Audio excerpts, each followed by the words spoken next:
You're gonna watch me introduce you to Jakarta's finest chefs. I'm Chef Michelle, and I'll take you through the city's dining scenes and restaurants, showing you a bit of what they do, who they are, and the food they cook.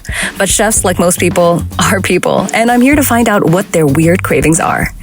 Get ready for a journey to find the fun, the flavor, and the unexpected. You're watching Weird Cravings. When I say Indonesia, most people seem to think that Indonesia is just Bali, but Indonesia is more than that. And this is my city, Jakarta. Mudah untuk bicara, komentar seenaknya, iri hati tandanya, tapi gak pernah nanya, sedikit yang percaya, kita konsisten gak banyak gaya, hiji, dua, tilo. Today, I'm taking you to Junsei, a restaurant that takes yakitori to a whole new level. Their menu is a skewer by skewer exploration of a single chicken, from head to tail, where every part of the bird gets its moment to shine. Now they've cleaned it off, and then each of these parts are now in the skewers. It's crazy. That's why this part is so clean. Meet Aman. He's the chill, talented chef behind Junsei. After staging at one of the best restaurants in the world, he opened his first spot in London and is now bringing Junsei to Jakarta. When you started Junsei, did you always think it was going to be a yakitori restaurant? Or at one point you were like, I should start an Indian restaurant? I wanted to always do both, to be honest. I actually really love Japanese food, and since I was in university, I would go eat at this yakitori in New York called Torishin, and I just loved yakitori from then. I knew it was just like fucking the shit was gonna take over, and I wanted to be the one to make it take over because, you know, they're taking chicken, which is something so simple, which people like ignored all the different parts, like, you know, not like beef where you got like top side, flap tail, ribeye. Even a chicken has a bunch of different parts, and if they're given the respect they deserve, they each have very different qualities that can be highlighted, and yakitori is the perfect way to showcase a chicken, in my opinion. Ini enak banget. This is chicken neck. How many chickens did you do for this one? I don't know, probably 3-4 necks. The engawa, it's the skin of the gizzard. Like you peeled it off? Yeah, we cut it off from this one, the gizzard right here. Ini kulit ampla berarti. Yeah. Gila gak sih? Itu brutus, bonjiri. Buntut ayam. Tapi buntut ayam kan biasanya kan ada tulang-tulangnya. Tulangnya kita udah remove. Tulangnya dikeluarin satu-satu. Terus ini kan 1, 2, 3, 4, 5, 6. Berarti 6 buntut. 6 ayam. 6 ayam.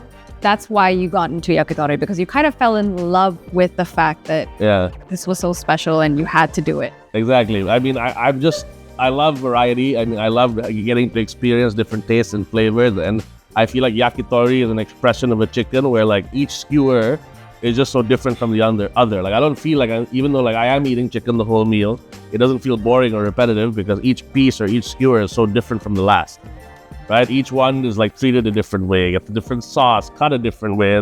Each one has a different effect. And I think it's also great drinking food, vibes, you know, you guys can share skewers. We have like clay pot rice as well. So, you know, I just feel like it's a good way for people to enjoy, have a good time, relax, listen to some music, chill. What I love about Aman and his vision for Junsei is that you don't have to be Japanese to open a yakitori restaurant. You just need to be so passionate about a culture that you pour everything into perfecting the craft. And honestly, as chefs, that's what drives us, the love of food and the stories it tells. Bonjiri, chicken tail. The best part of having chef friends, their cravings are always next level and often tied to their roots. Today, Aman is cooking up something unexpected and completely rooted in his Indian heritage. Brain masala. This is cow's brain, and before you yuck someone's yum, hear me out. Brain is a delicacy around the world. In France, it's cervelle de veau. In Indonesia, it's best in nasi padang. And in Mexico, it's sesos tacos. There's a reason it's loved in so many cultures. It's rich, creamy, and absolutely delicious. Hot pot, padang. In Turkish cuisine, they serve it with like a cold hollandaise sort of type sauce. Like olive oil is very nice. It's cold. It's a meze. There's a Mexican taco, they do it too. Rain, yeah, that's good. That I've had. That's really good, actually. I've eaten it in Thailand. They pack it in banana leaves, and then they grill it, and then it's like pepes. It's like pepes bread. Dude, it's insane. Brain masala. Yes. Do you actually crave it? Of course. I mean, so there's this one restaurant that I go to in Bombay, or Mumbai, what they call it now, called Baremias. And you go there and you get brain masala on the plate, or you can get it in like a wrap. And both me and my wife, whenever we go to Bombay, we'll eat this like more than once, especially because they're open till 4 a.m. So like after partying or whatever, we're just bored, we'll just go there. It's fucking amazing. And yeah, I do crave brain. I think I cook it pretty well, and it's just like one of those things that's like an integral part to Indian food because we have a, no waste culture. We want to use everything just like Chinese. So, brain is fucking delicious. Even in hot pot. I love eating big brain in hot pot too, boiled in mala soup, so good. I've never met someone who's just like, yeah, I'm craving brain right now. So like, what do you just have like brain stuffed up in like your house? No, you gotta buy it fresh. It's just on the day I have to plan for it. That's why it's even more special. Bro, when you started Junsei, Yes, I had brain on the menu. I remember that. I remember you put it in. Nobody bought it. Even though it's delicious. People said it tasted like tofu. It's so clean and tasting, but yeah, I think the thought of eating brain, and I think the way I presented it was very brainy.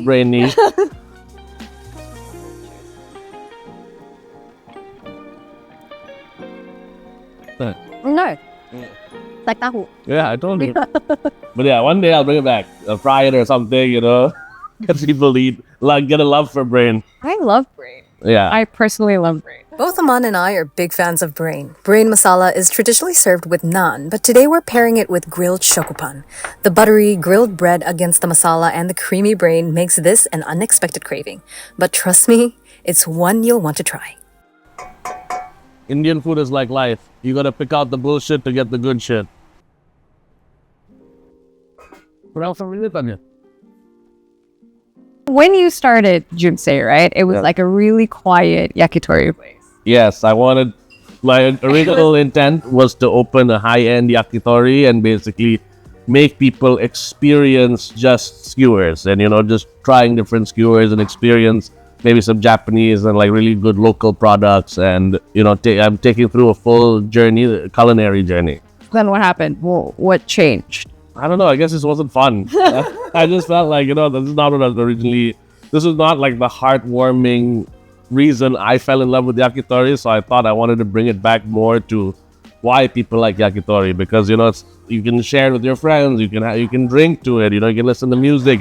You do it before you go out because, you eat a few skewers. Like it's not pretentious. Yes, it's not pretentious, but we still wanted to bring it to that level. And so I feel like we found a much better balance here at Junsei now. Every restaurant is a reflection of the chef, right? Yes. And then when you started, it felt like you were trying to fit into the restaurant scene. It wasn't necessarily you being you. Yeah.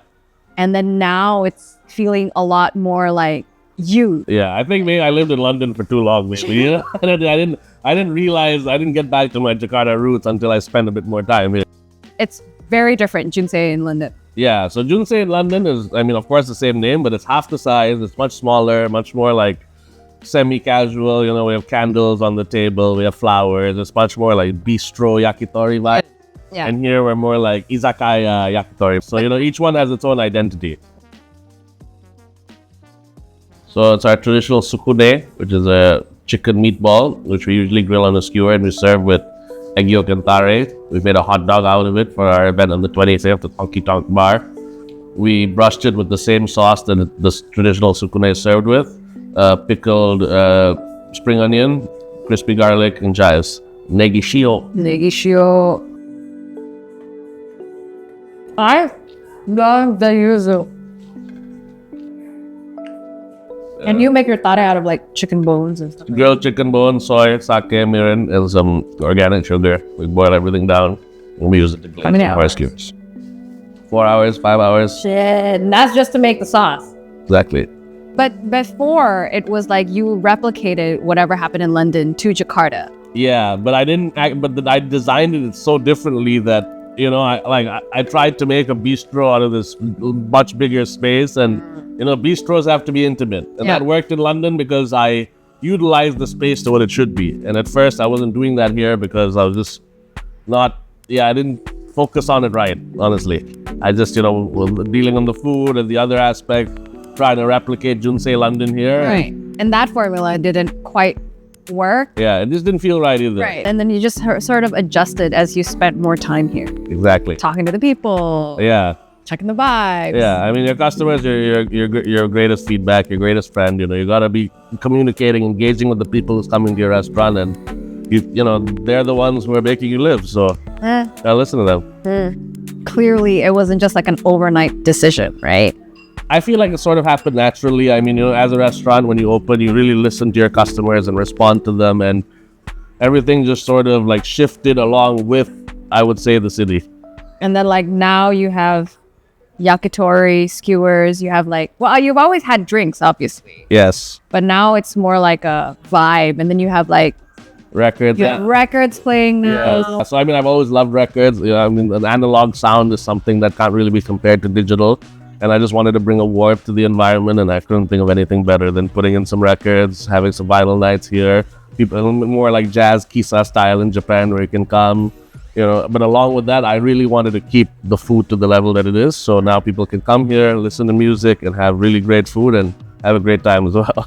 Before, when we came here without the vinyls and everything, it felt serious. Yeah. Like it was just like a very serious affair. And then I love how there was like a whole 180. Yeah. Because it just makes sense. Yeah. There's fire going. There's like smoke everywhere. There's like, you know, the skewers going and people are talking. And then obviously there's like really good music to listen to. And then you've got like a bar that's like stacked up. You even make like some of your own concoctions. Yeah, I mean, we do everything in-house here, and I felt even having original music in-house that's unique to us was definitely something that should have always been a part of the concept. And, you know, My next question is, what took you so long? this came about differently than I had in my mind. And I think obviously Jakarta and the location and the vibe, you know, some things just need to come about naturally. It just needed to be done in a way that didn't feel forced. But some of these places that you go to that are yakitori places, there's like yakitori only. Yeah, I mean, I just didn't realize that Jakarta lacked so many places that had both good food and like good environment. I felt like it was always one or the other. There's always one or the other. So I wanted to really be the place to have both. You know, you come here, eat great food, relax, chill out, listen to music, and just, you know, bool. People underestimate the chicken anyway. Exactly. They're like, it's just a chicken. But, but you have like, here on the menu, you have like the aorta of the hearts, you have the heart, like you have like, you had me taste the chicken testicles once. They're nice, though. But you know what? The one that I really love that's like on the menu is the chicken skewer, and then at the end is the chicken egg. Yeah. What is it like the egg? They call it chochin in Japanese, which means like hanging lantern. Yeah. But yeah, it's basically the egg that hasn't become an egg. So it's like basically the chicken's embryo. The embryo. Oh my god. It's delicious. So delicious. No. So we usually use the umbilical cord or the tube that's connected to the embryo on the back, and sometimes we put a liver as well, just so you get to eat all the organs in one beautiful bite. The top part is the aorta, and then the bottom is the liver. And then this one? Liver. Oh, there's two aortas. Yeah. It's not encased. What? This part it came like this. Yeah. But then like. Yeah, we skewer it right through the skin. Yeah, that's hard to do. Yeah, it is. A lot of them break. Look how close it is. Grilling it is even harder than skewering it. If you got this part, it would have. Some Dragon Ball Z Goku shit right here. You gotta eat the ball all in one bite, otherwise it'll go all over your t-shirt, and then you can eat the rest. It's like burst in your mouth. Crazy. This is now my favorite thing on the menu. Yeah. Honestly, oh my god, Fuck, it's nuts. it's so good. Crazy. The yolk is still like. I know. It coats your mouth like it's something else. crazy. I hit it with the creamy in the end. Yeah. Exactly. Little liver. And the liver is like not overcooked. You know what I mean? Exactly. It doesn't taste like metal. That takes skill.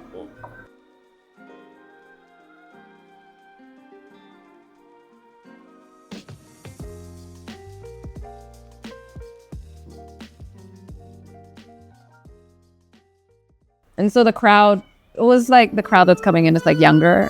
Yeah, it's honestly a mix, because I feel I'm so happy to see that even when we do have an older crowd who come and they see the vinyls and they actually appreciate it, and they tell me that it brings them back to their younger days when they were in their 20s and 30s or whatever, and they used to party and they just have vinyl collections and their own record players. So I think it's touched a lot of different people in a lot of different ways that I never even expected.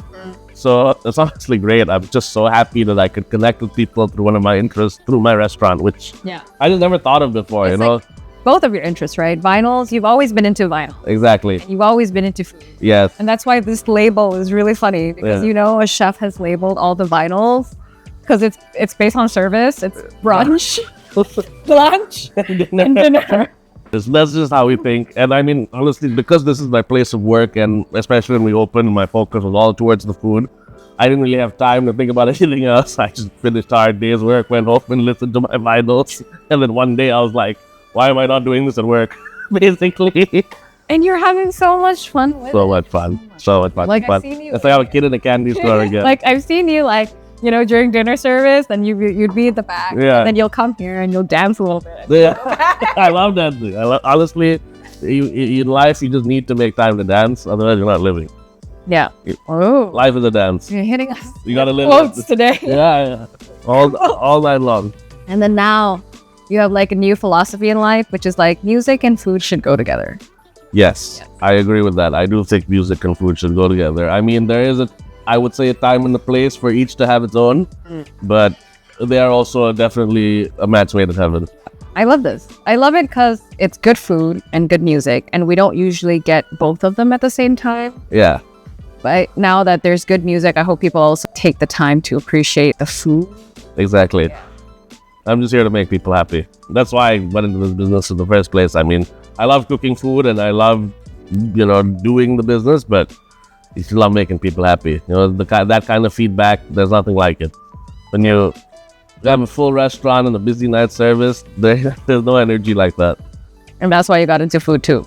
Exactly. I mean, I always loved food since I was a kid. Like, I would watch Asian Food Channel, Anthony Bourdain, Jamie Oliver, and those, and I would just start cooking from watching those videos. And I would fail a lot of the time, but I just enjoyed the process, enjoyed the fact that I made something, I guess I was shit at all other kinds of art, so this was the one that tugged at my heartstrings. Food. This is the best. I tried painting, I tried drawing, I tried playing guitar, drums, I was shit at all of it.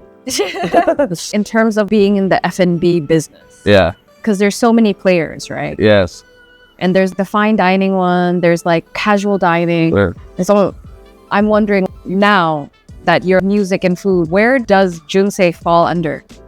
I would still say we're like a restaurant lounge, I mean, we still focus on food, and they would still come here more for dinner time or earlier snacks, late snacks, drinks, but it's not like we're a club or a party place, like we close at 1 on the weekend, we close at 11:30, 12 on the weekdays. We're still a place where you can come in for a late bite, have some snacks, have some drinks, but not the place where maybe you would end your night. We like to be a nice stepping stone. Right. Come here, or if you're tired or old, you can go home after, but if you want to keep going Why did you look at me when you said tired and old? I said when or. You're tired and old. I said or. Or. Oh, I heard both, tired and old. I do get tired, and I am old. No, I feel you, because I'm 28, I just had a kid, and now it's like, after 1 a.m., I think I'm going home. So come here, enjoy your night, go home at 1 a.m. like a responsible, peaceful adult, and come back from our vandals. At its core, food is about connection, a way to bring people together to share joy and to tell a story. For Aman, brain masala isn't just a craving, it's a symbol of his journey. From Junsei's head-to-tail yakitori roots to a space where music, memories, and bold flavors collide, Aman shows us that staying true to your passion is what makes a vision thrive. It's about finding the balance between giving people what they want, being yourself, and staying true to the quality and ethos of the food. The craftsmanship behind each skewer, the time, precision, and effort to perfect just one, reminds us that if a restaurant is a reflection of its chef, maybe we need more people who savor their food with the same care and respect it took to make it. Usually with naan, but no naan, so we use toast. Exactly. Roti bakar, brain masala. Exactly.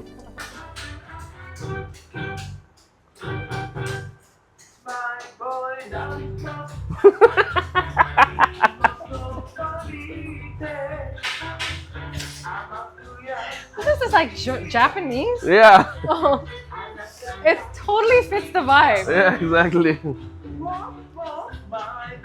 Lollipop. Is this one? My Boy Lollipop is actually the title. Song, I know.